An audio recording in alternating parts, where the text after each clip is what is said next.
Guest Tax Committee meeting here on March 20th. If you're not here for the Transient Guest Tax meeting, you're here for the wrong reason. So welcome everyone that came to attend, and I know we have some people that are going to testify. We have time for public comment, so if you are considering, speaking on behalf of tourism in Topeka and what the Transient Guest Tax Fund goes for, please plan to say a few words. So we'll call the meeting to order, and the first thing on the agenda that we need to do is to elect a chair for the Guest Tax Committee. So I would entertain a motion to do so. I'd like to nominate Councilwoman Elaine Schwartz to chair. Second. Thank you. So we have done the second thing on the agenda, and if you didn't get a copy of the agenda, they're at the back table. Okay, the next thing we need to do is approve the minutes from the previous meeting. Are there any corrections or additions? Having not been at the previous meeting, I would be unable to offer any corrections to the minutes. Okay. I'll entertain a motion to approve those minutes. Yep. So moved by Councilman Cohen.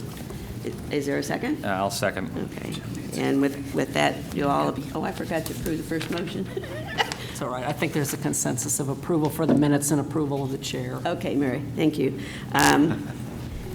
Do we need to say the aye then? All those in favor say aye? No, that's not necessary. Okay. Consensus is sufficient. Okay, thank you. We could make it fun and say R. Okay. Okay. And then the next thing on the budget, or on the agenda, is to discuss the 2016 budget. And I think we have budget staff here to do that. So, Nikki? Good morning. My name is Nikki Lee. I'm the budget manager, and myself, along with finance staff and along with the committee here, have put together the proposed 2016 budget.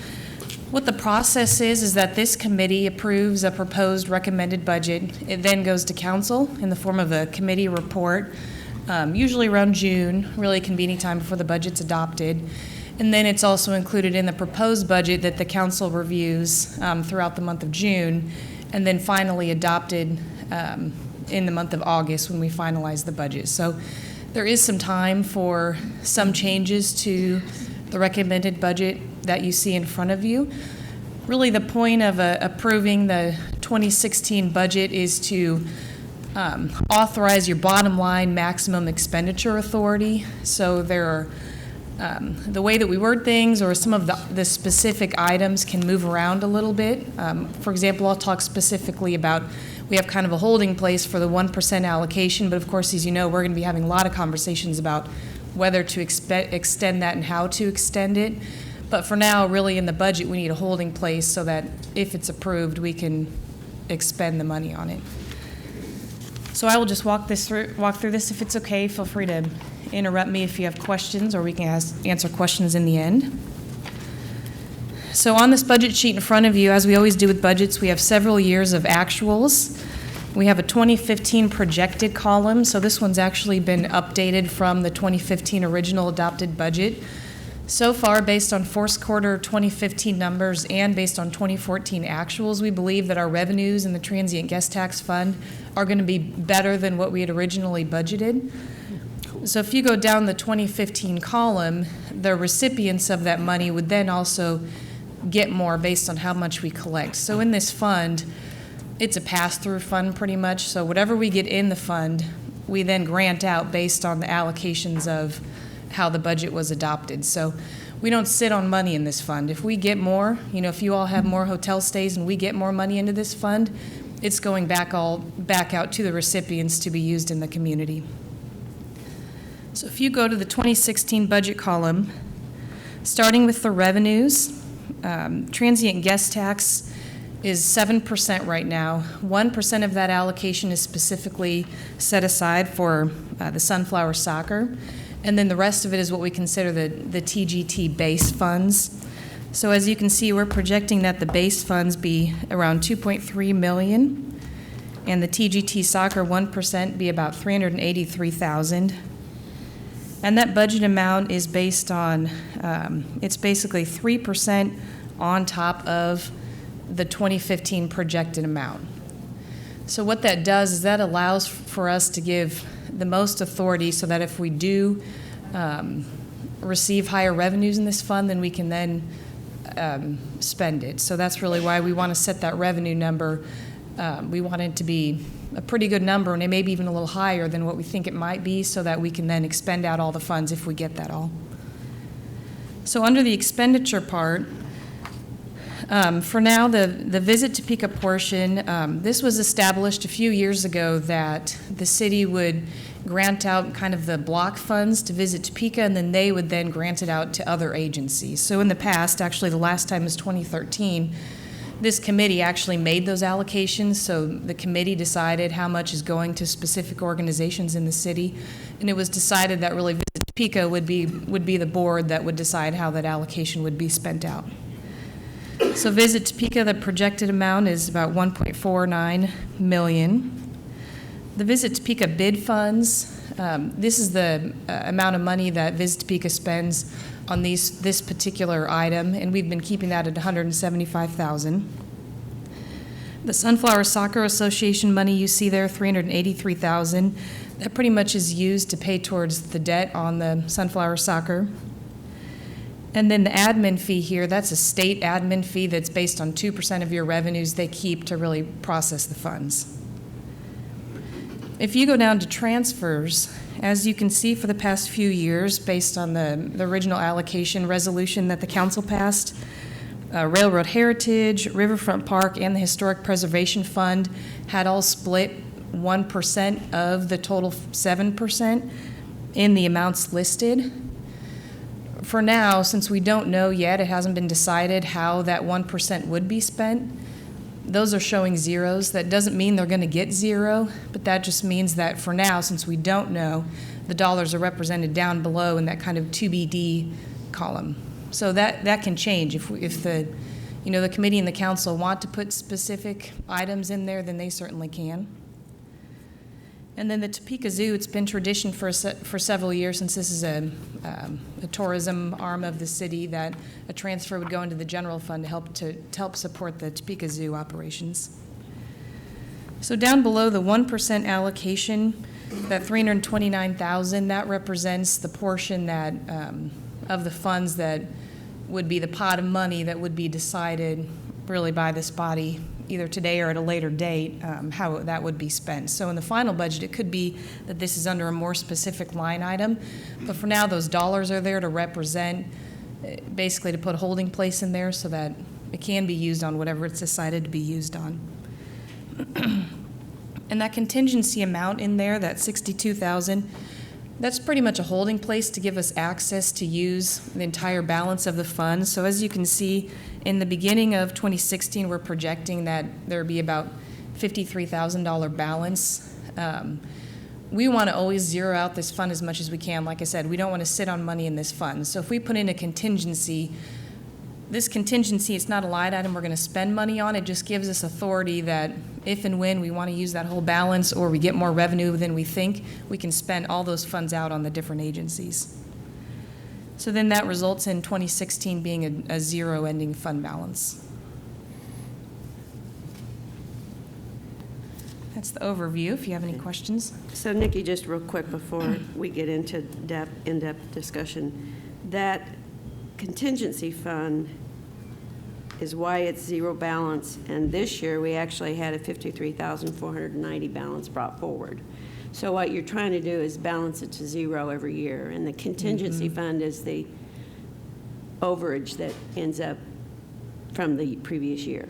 And Exactly. we'll continue to do that then in a budgeting process? Exactly. We started that process last year, and we'll continue that in this fund really from here on out, because the point of this fund is to spend everything in the fund. And really, the only reason that we're projecting a little bit of a balance is sometimes it's a timing issue of when you get the TGT revenues in and when you have to spend it out. So in some cases, depending on how we spend it, it's because of timing. You don't physically get everything out before your auditor comes in and closes out that prior year. But it's the intention that this fund would always be zero and all the monies would be out in the community. And then a follow-up question to that is that some of the guest tax is actually collected in December and then reported in January. I know we had talked at one time that there is some January collections that sometimes the fund doesn't end up with a zero balance at the end of the year. So can you explain how that works? If it's okay, I might default to Brandon Kaufman, our Chief Fiscal Officer. He's the one that really tracks the revenues as they come in from the state and can better answer that question. So, Councilmember Shorts, for the 5%, when that comes in, we're distributing it out. So these payments are made quarterly to us. So in January, we get a distribution. From an accounting perspective, we have to accrue that revenue back because that's when it was collected. But from a cash perspective, when we end year end, we have a zero balance, but we have to book that accounts receivable back. So that's why when you're talking about fund balance, we're carrying a fund balance because we have that accounts receivable that's booked back. But realistically, we should have zero cash for the 5%. Okay. Is that clear to the committee? Okay. Well, I would open it up for any discussions now by committee members, questions about the budget. I know this is Jeff's second meeting and Brendan's first meeting, so there's a lot to learn here in a very short amount of time before we have any, voting and action upon the budget. So if you have any questions.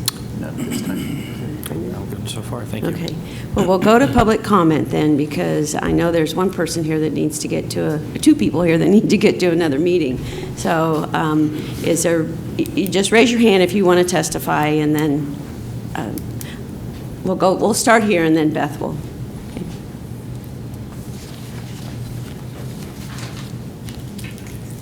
Thank you. My name is Kurt Young. I currently serve as the Executive Director of the Topeka Lodging Association. I tried to keep my comments here this morning as concise as possible, but in an attempt to recognize that there's some new blood on this committee, part of my comments will be to try and recap a little bit. It was approximately 4 years ago when the members of the Topeka Lodging Association appeared before this same committee with a recommendation to increase the transient guest tax by a full 1% and dedicate the proceeds from that increase to the expansion and redevelopment of the Sunflower Soccer Complex. With the assistance of this committee, that proposal was carried forward to the full council and subsequently approved, and the plan was implemented in its entirety. This is a perfect example of private support and initiation of a plan that is ultimately in the public's best interest, as it provides one more tool in the Visit Topeka war chest of tools to attract more travel and tourism to Topeka. For the benefit of the new members of this committee, let me give you a very basic understanding of the importance of the Transient Guest Tax Fund and its impact on the economy of Topeka. For every dollar of transient guest tax that is raised as a result of an overnight stay in a hotel in Topeka, there is a corresponding approximately $1.25 raised in total sales tax revenue. I emphasize total. The city's portion of that you can do the math on. The investment of transient guest tax dollars should always be viewed as an investment in advancing the economic success of the city of Topeka. The two go hand in hand. More guest tax means more sales tax revenue, which ultimately pays the bills for the city, reduces property taxes, or otherwise assists the city in the city's success. It is with that understanding that the Topeka Lodging Association has, for the last 6 or 8 years, advocated for the wise investment of transient guest tax dollars. Use of transient guest tax dollars for anything that does not ultimately positively impact travel and tourism is only throwing money away. I have said for years that we need to think of this fund as our investment portfolio. I'm glad to hear the comments this morning by staff and committee members that I think we've turned the tide on that particular concept. That is how the concept of making improvements to the Sunflower Soccer Complex was derived. With that initial effort behind us, the Topeka Lodging Association membership is now coming forward with a new proposal to further advance the efforts of improving our city and further the concept of investing the transient guest tax wisely. Over the last 2 years, Visit Topeka has been involved in a major effort to rebrand our city. An integral part of that rebranding effort included the eventual design and development of a public plaza in the downtown corridor to coincide with the soon-to-be completed Kansas Avenue redevelopment. The concept of this plaza has been presented to many civic groups since the study was completed last year. In an effort to advance the plaza concept, the Topeka Lodging Association today makes the following proposal to this committee. And I would add that what I'm going to cover here in the next couple of paragraphs was voted on about a month ago by the Lodging Association and received 100% unanimous support of the lodging community. TLA supports the renewal and extension of the existing 1% transient guest tax that is due to sunset on December 31st, 2015, for the purpose of dedicating the funds raised by that 1% to the following two purposes. Number one, ongoing support of the historic preservation effort in Topeka to be capped at 20% of the funds raised by the extension of the tax. Number two, the remaining 80% of the funds raised would be dedicated to the acquisition, design, and development of the public plaza in the Kansas Avenue downtown corridor as proposed by Roger Brooks in the branding effort that was completed in 2014. Number three, this extension of the 1% transient guest tax would sunset on December 31st in the 7th year of its existence. Number four, the Topeka Lodging Association's support of this extension is contingent upon the City Council of Topeka providing full support for the proposal in its entirety. It should be recognized that the intent of this proposal is to provide some impetus and immediate progress to the effort to develop a public plaza in downtown Topeka. Any deviation from the plan as outlined above will only jeopardize the end goal of securing the public plaza in a timely fashion. And the message there is that the public plaza needs to happen as soon as possible. And we feel like the effort to dedicate this 1% to that, we can effectively realize the completion of the public plaza in a time frame that will provide some immediate benefit to travel and tourism in Topeka. While we recognize there are other worthy causes that may also benefit from the extension of this 1%, it is the feeling of the lodging community that the plaza will provide a huge asset to market additional travel and tourism within the city of Topeka that is not currently available. We also recognize that with the expiration of this existing 1%, which sunsets at the end of this year, the historic preservation effort would lose its primary source of funding. We do not want to see that happen. TLA recognizes the importance of historic preservation, and this proposal provides a level of funding that is fairly consistent with the current funding that is provided for the purpose of historic preservation. This is based on the current occupancy and average daily rate as they exist today within the hotel industry in Topeka. As we continue to increase both occupancy and average daily rate, the funds provided by this 1% will grow as well. This proposal provides the impetus needed at this point to begin the process of acquiring land, designing, and development of another tremendous asset to impact the economy in the city of Topeka. I want to just briefly touch on those two measurements that I mentioned, occupancy and average daily rate. Those are two things that the hotel industry lives and breathes.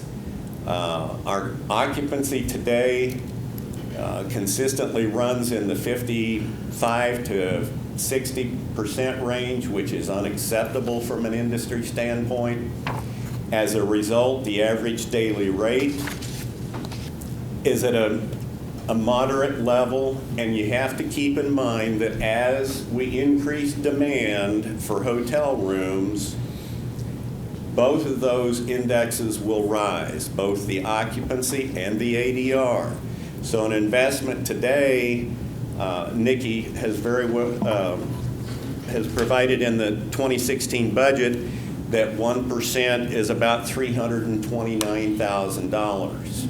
If we raise those two indexes, occupancy and average daily rate, then that 1%, you see what happens. We have more money to invest back into the community for the benefit of everybody involved. That is my comments. I will stand for any questions that you may have. And I'm going to grab my cup of coffee. Are there any questions, committee members? Councilman Cohen? Where is the proposed location of the plaza downtown? Mr. Brooks, in his proposal, identified a key location, but I would tell you that currently we're looking at about 2 to 3 different possibilities for the public